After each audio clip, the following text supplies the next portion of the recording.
So let's dive right into this speech. This is very laughable and also very concerning to me at the same time. So the Financial Times put out an article on Ibrahim Traoré, and they were very mean. It was not, and it was spreading propaganda, disinformation, on Ibrahim Traoré. Why am I saying this? Because we know the Financial Times is an American newspaper that spew all kind of hate when it comes down to African leaders and the African continent. But anyway, let me put out the post of the article that they, not the article they wrote, but the headline for the article. The cult of Saint Traoré. How a Russian-backed junta leader become an icon. So let's put the icon there. Let's put the poster to the side. So first of all, this is you cannot read this. You cannot read this article unless you pay to read it. Which is, who would actually pay to read the article? This spewing hate on Ibrahim Traoré. Maybe those who hate him actually, obviously, but majority of us who know who Ibrahim Traoré is will not pay this no mind. But I have to, because we cannot allow them to spread misinformation and propaganda on his name. So we have to make sure we don't have people who believe in this and can be swayed, who don't know of him, I don't know what he stands for. So listen to what they use. The cult of Saint Traoré. Let's take those words apart. The cult leader. That's what they said. Let me make sure. No, it said the cult of Saint Traoré. So a cult is always seen as something that's brainwash, that's someone they don't have to, they don't think for themselves. So that's why they use the word cult here. So they are saying all those who love Ibrahim Traoré, we are brainwashed and we are going on the wrong path. And then they say Saint Traoré. This was used in a derogatory term. They did not mean it as saint, or they were saying as a, you know, the Catholic Church calls a high priest or whatever a saint. They're using this in a derogatory terminology, because they are saying from once they use the word cult and then they put saint, we know they're basically calling him the devil or a dictator.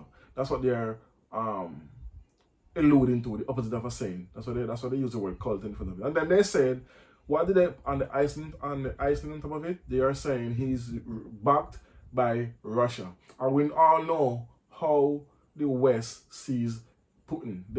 They see him as the worst leader ever. They are putting him to the other guy from Germany. I don't want to call his name because they will demonetize the video, but they have put him in that regard because he does not subscribe to the Western democracy style of government, and also they cannot bully him or push him around. So we know. So when they put him against Ibrahim Traoré, they are saying he's a cult leader.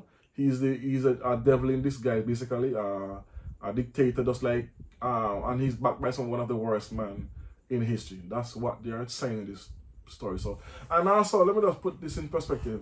I've been seeing a lot of AI generated videos of Ibrahim Traoré popping up all over the internet, with some of them seeing him sitting with Caucasian women holding their hands. And we know Ibrahim Traoré does not hold hands, and we know he never even show his family, his wife and kids, much less to go on. You have never seen him around any female except in the army, and he does not sit with them and hold their hands. That's not him. So we know that's AI generated and it's fake, because we can know his mannerism, because he's in this video. They're saying he's touchy and feel. That's a fact. Then they have this video that went viral with R. Kelly. It got over 2 million views, but it was AI generated as well. And look who they're trying to link him with. R. Kelly, someone who's been convicted of what? One of the worst crime against women in history. That's what they're trying to link Ibrahim Traoré with. That's why that video was made by AI and went viral because of that reason, to say, look at who is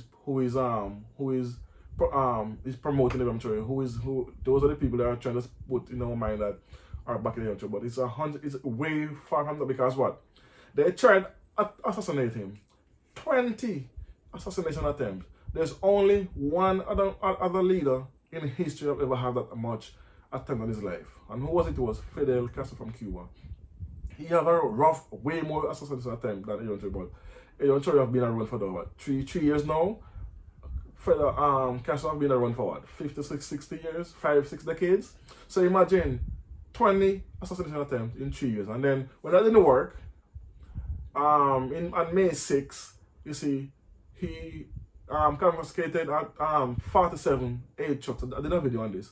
47 aid trucks carrying weapons, motorbikes, anti-aircraft, the rocket launcher that they put on your shoulder that to shoot down anti-aircraft missile, and 3 million rounds, AK-47, thousands of them, M16, and he confiscated because what? There was trying to use a back road in Burkina Faso to pass to go to Togo to give these to insurgents to destabilize the country.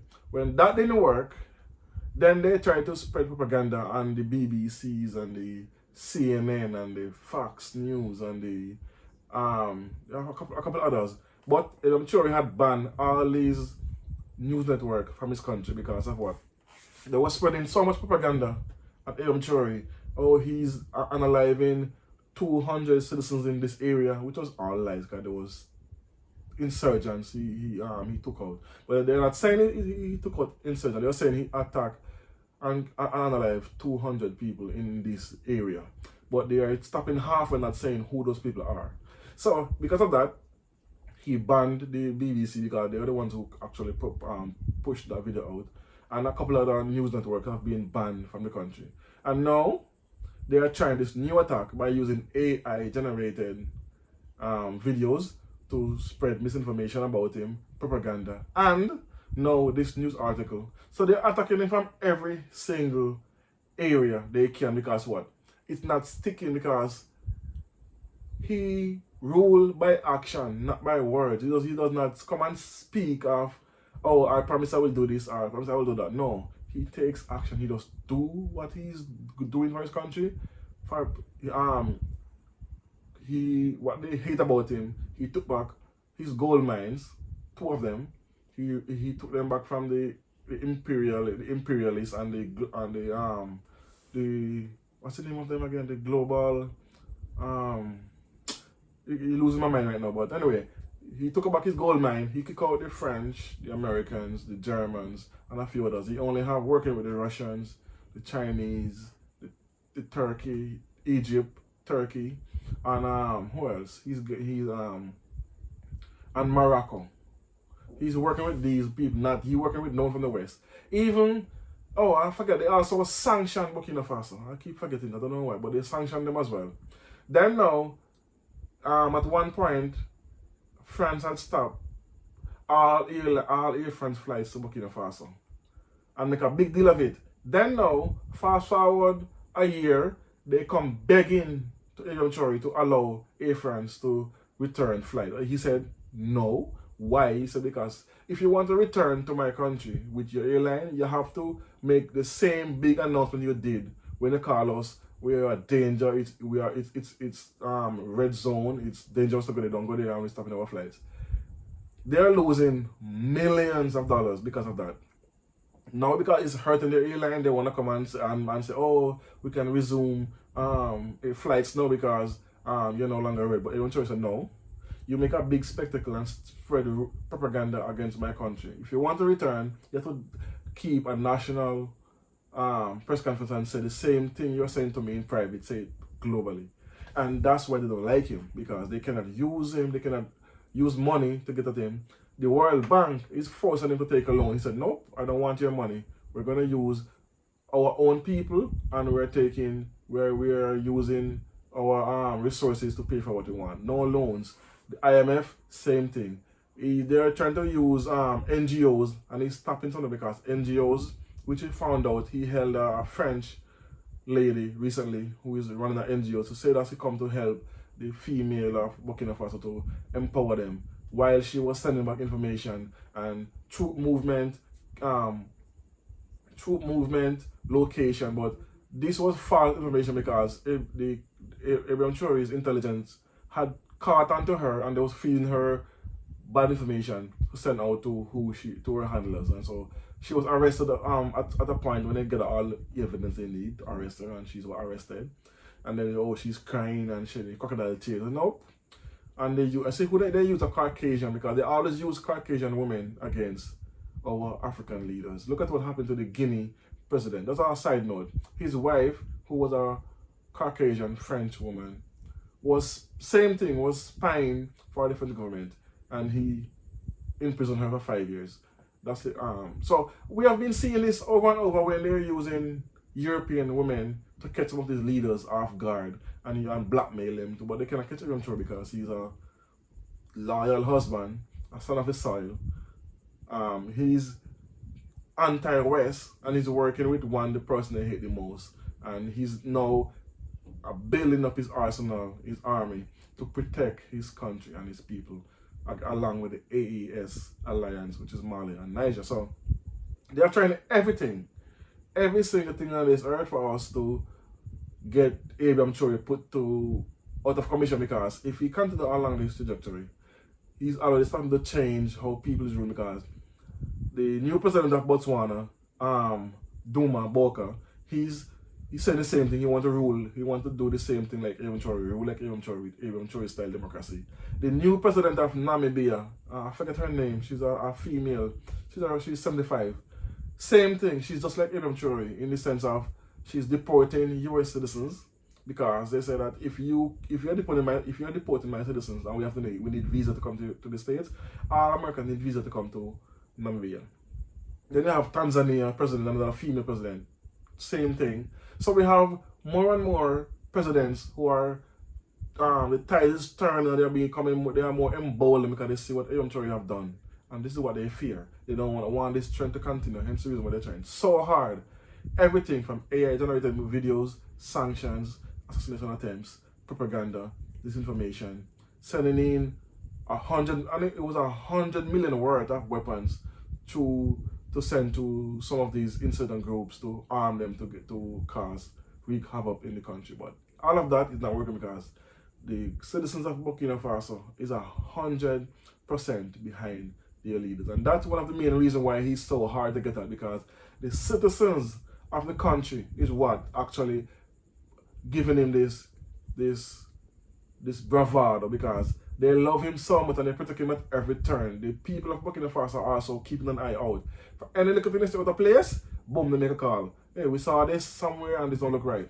Get into investigate it. So that's one of the reasons too why he won't be another Thomas Sankara or another Patrice Lumumba or Kwame Nkrumah or Mugabe or a few other great leaders who Jerry Rawlings, which was from Ghana, and who am I forgetting? I'm forgetting a few. I'm not talking right now, but when you come up to me, I will leave you guys know. But anyway, so what do you think of this? So do you think this new tactic will actually work? It will work. Actually, honestly to me, it will work for people who don't know who he is. And so if they see the story, they will buy into it. But for those of you who know who he is, we know this is another attempt to spread disinformation and propaganda on one of our greatest leaders who have ever walked the African continent. One of them, because I have two heroes. Only two. I have people that I respect, but they only have two heroes, and this one. Ibrahim Traoré and Marcus Mosiah Garvey, who is a Jamaican, by the way. And he's one of my leaders because he actually changed the trajectory of black people because he's a very educated man as well. And that's one of the reasons why he's my hero. I will do a video on him to actually lay out why Marcus Mosiah Garvey is so important, because he have done a lot that I can't say in this video, but that's what he's a lot. But anyway, and who is one of my least personal on the continent? Nelson Mandela is like President Obama. They did nothing for black people. Nothing at all. They actually use them against us. Because, quick, as Obama, you know what? I'll leave that for another video. But President Obama, Nelson Mandela is two of our most destructive presidents we ever have. Even though he's an American president and one is African president. But those two presidents who are loved globally is two of the most dangerous presidents we ever had for our black Pan-African movement ever. Anyway, so let me know what you think about this in the comment section. Like, comment, subscribe, and all that. I've been shadow banned, so please like, share, and spread this video so it can help the videos to go to the mass, because they are shadow banned in my channel. So for why? Well, I know why, but I won't get into that right now. So thanks for watching, thanks for listening, share, boom.